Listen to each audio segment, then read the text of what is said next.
اور ممبران کی تنخواہیں 29 لاکھ روپے، یعنی لوٹ کا مال ہے، باپ کا مال ہے، لوٹو، کون پوچھ رہا ہے؟ کس نے پوچھنا ہے؟ میں نے کل بھی کہا تھا کہ چیئرمین نیب کو اب حرکت کرنی چاہیے اور اس کو سرکاری حاجن سے پوچھنا چاہیے کہ BBF8 میں یہ 2 کنال کا گھر جو کہ تقریباً 1 ارب کے قریب بنے گا، یہ تمہارے پاس آیا کیسے؟ تم تو ایک معمولی اینکر ہو، زیادہ سے زیادہ تمہاری تنخواہ 8-10 لاکھ روپے ہوگی، تو اس پوری زندگی کی تنخواہ بھی اکٹھی کر لے تو اتنا مہنگا گھر یہ عورت نہیں خرید سکتی۔ تو یہ چڑھاوا کہاں سے چڑھا ہے؟ چیئرمین نیب صاحب ذرا اس کو بلا کے پوچھیے تو صحیح۔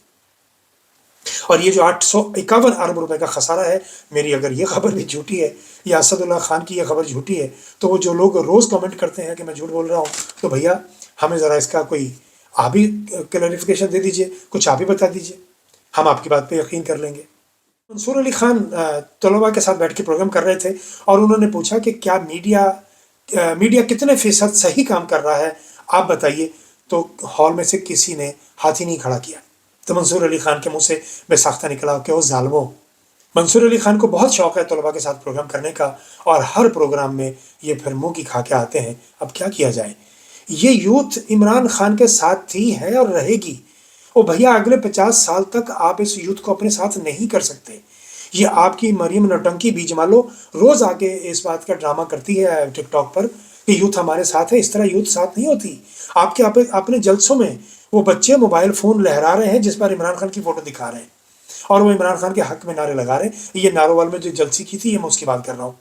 اور سن لیجئے وہ بھی سارا، دانیال عزیز ان کے اپنے گھر کے لوگ بیٹی ہیں، وہ لنکا ڈھا رہے ہیں۔ ذرا سن لیجئے کہ جلسی میں کتنے ہزار لوگ، کتنے پیسوں کے، اور کون کون سے ڈپارٹمنٹ سے لائے گئے، ذرا وہ سن لیجئے۔ خواجہ آصف نے ٹویٹ کیا ہے، لکھتے ہیں کہ بانی PTI چاہتے ہیں کہ فوج ان کی جماعت کا ذیلی ادارہ بن جائے۔ نہیں نہیں نہیں نہیں، آپ جھوٹ بول رہے ہیں، آپ غلط بیانی سے کام لے رہے ہیں۔ خواجہ آصف، آپ ہارے ہوئے ہیں ریحانہ ڈار صاحبہ سے۔ اگر آپ اپنی شکست کا اعتراف کر لیتے، آپ معتبر ہو جاتے۔ اب آپ کی کسی بات کا کوئی یقین نہیں کرتا۔ اوورسیز پاکستانیوں کے لیے جو مغلظات آپ نے بکی تھی، آپ کے منہ میں اوورسیز پاکستانیوں کے لیے بہت زیادہ بواسیر ہے، اور آپ کے دل میں بھی۔ تو اس کے تحت اب یہ ہر بات کا جواب آپ کو ملے گا اوورسیز پاکستانیوں کی جانب سے ٹویٹ میں۔ اور مزید لکھتے ہیں کہ اقتدار سے محرومی کے بعد PTI اپنے زخم چاٹ رہی ہے، اور قومی ملاک پر حملے، شہداء کی یادگاروں کی بے حرمتی کے واقعات ایک حقیقت ہیں۔ PTI والوں کی سیاست ایک ذات کے لیے ہے، اب انہیں ملک کی کوئی فکر نہیں۔ PTI کا سیاسی طرز عمل سیاسی نہیں ہے۔ خواجہ آصف، سپریم کورٹ پر حملہ، ججز کا باتھ روموں میں چھپ کر اپنی جانیں بچانا، پچھلے دروازے سے بھاگنا، کیا سیاسی عمل تھا؟ گلو بٹوں سے گاڑیاں تڑوانا کیا سیاسی عمل تھا؟ ماڈل ٹاؤن میں 14 افراد کا قتل کروانا سیاسی عمل تھا؟ حاملہ عورت کے منہ میں گولی مروانا کیا سیاسی عمل تھا؟ آپ لوگوں کو سیاست کا پتہ ہی نہیں۔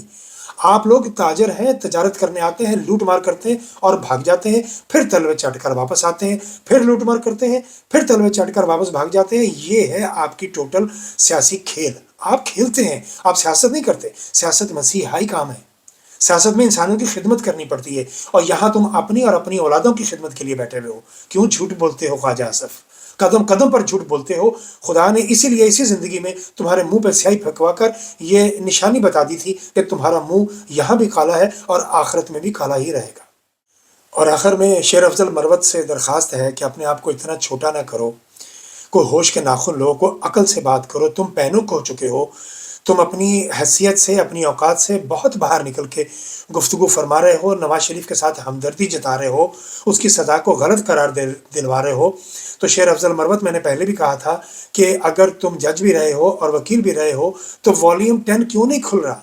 اس پہ بھی بات کرو کہ والیوم 10 کھلواؤ، تمہیں پتہ چلے کہ نواز شریف کا اصل چہرہ ہے کیا۔ تم شہباز گل پر الزام لگا رہے ہو عمران خان کے فون چوری کرنے کے۔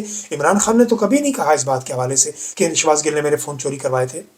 شہباز گل کی تو بڑی سخت ڈیوٹی لگائی ہے عمران خان نے کہ جو کام وہ اس نے شروع کیا ہے وہ اس کو جاری رکھے، اور وہ شہباز گل کو پیغامات بھجواتے رہتے ہیں۔ آپ کیسے کہہ سکتے ہیں کہ عمران خان کے ساتھ شہباز گل نے زیادتی کی تھی؟ آپ سلمان اکرم راجہ پر چڑھ دوڑے، اور میرے بھیا پینک ہونے کے بعد آپ جو اپنی رہی سہی ساکھ ہے آپ وہ بھی خراب کرتے چلے جا رہے ہیں۔ شیر افضل مروت صاحب، چند دن کی خاموشی اختیار کر لیں، آپ بچ جائیں گے۔ جو کچھ آپ کرنے جا رہے ہیں، اور آپ کے ساتھ جو آپ کے حمایتی ہیں وہ کہتے ہیں کہ جی اگر شیر افضل مروت کو کچھ ہوا تو ہم بھی چلے جائیں گے۔ اب تک جتنے گئے ہیں انہوں نے عمران خان کا کیا بگاڑ لیا ہے؟ کیا اکھاڑا ہے عمران خان کا جتنے اب تک چلے گئے ہیں. ذرا پرویز خٹک کی حالت دیکھ لو, محمود خان کی, جہانگیر ترین علیم خان, میں نے پہلے بھی ذکر کیا تھا اس بات کا. جو گیا ہے وہ صفر ہو گیا ہے. شیر افضل مروت اپنے آپ کو بچاؤ صفر ہونے سے, صفر ہو جاؤ گے, تمہاری سیاست ہمیشہ کے لیے ختم ہو جائے گی. اگر تم واقعی عمران خان سے تم اظہار کرتے ہو کہ میں اس سے عشق کرتا ہوں, میں اس کے لیے جان دے دوں گا, تو خاموشی اختیار کر لو. یہ نہ کرو, پورس کے ہاتھی مت بنو کہ اپنے ہی فوجوں پر چڑھ دوڑو, ایسا مت کرو. میرا خیال ہے کہ اگر شیر افضل مروت تک یہ بات پہنچ جائے تو تھوڑا سا ہوش کے ناخن لیجیے. ابھی تک کے لیے اتنا ہی, باقی باتیں اگلے ولاگ میں.